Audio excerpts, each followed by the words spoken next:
सुन रहे हो विनोद, कथा के नाम पर कैसे झूठ परोसा जा रहा है।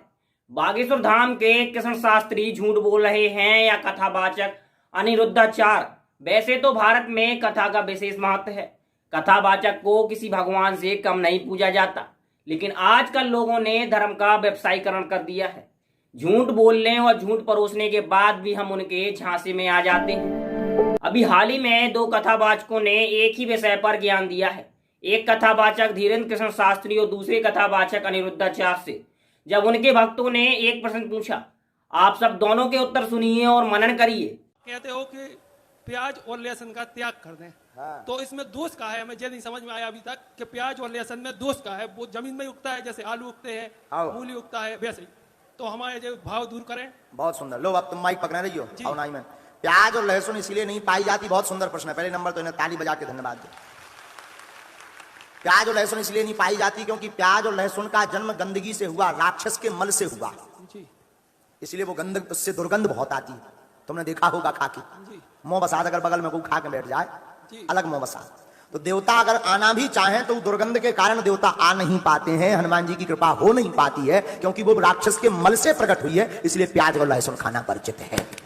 अब लहसुन प्याज राक्षस का जूठा है। किस राक्षस का? राहु नाम का एक राक्षस था। समुद्र मंथन हुआ तो समुद्र मंथन में मोहिनी भगवान ने सब देवताओं को अमृत पिलाया। तो देवताओं के बीच में एक राहु नाम का दैत्य चंद्रमा और सूर्य के बीच में जाकर देवता बनकर खड़ा हो गया। तो मोहिनी भगवान ने तो सबको अमृत पंक्ति वध पिलाया, तो राहु नाम के दैत्य ने भी वह अमृत धोखे से पी लिया। और जैसे ही पिया तो सूर्य चंद्रमा ने कह दिया ये तो राक्षस है। तुरंत भगवान ने सुदर्शन से सिर काटा। इतनी तेजी से सब हुआ कि राहु ने मुंह पे भरा अमृत, कुछ तो अंदर लिया, कुछ भरा ही रहा, स्वाद ले रहा था उसका मजे से। तभी भगवान ने सिर काट दिया। और सिर काटा तो वो जो अमृत था, अब पेट तो अलग हो गया, धड़ तो अलग हो गया, तो अमृत उसके मुंह से टपकता हुआ जमीन में 2 बूंद गिर पड़ी। तो 1 बूंद बन गई लहसुन, 1 बूंद बन गई प्याज। क्योंकि अब आप बताइए, झूठ कौन बोल रहा है या दोनों ही झूठ बोल रहे हैं? कमाल की बात तो ये है कि दोनों के भक्त ताली बजा रहे हैं और जय जय कर रहे हैं।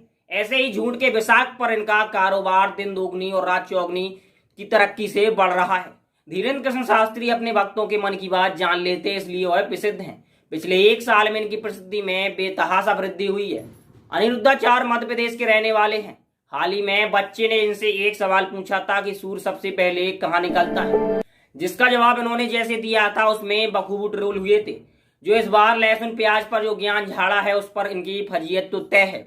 आप क्या सोचते हैं ऐसी घटनाओं के बारे में? अपनी राय कमेंट माध्यम से जरूर दें। मेरा नाम है धर्मेंद्र और कैमरे के पीछे गौरव। धन्यवाद।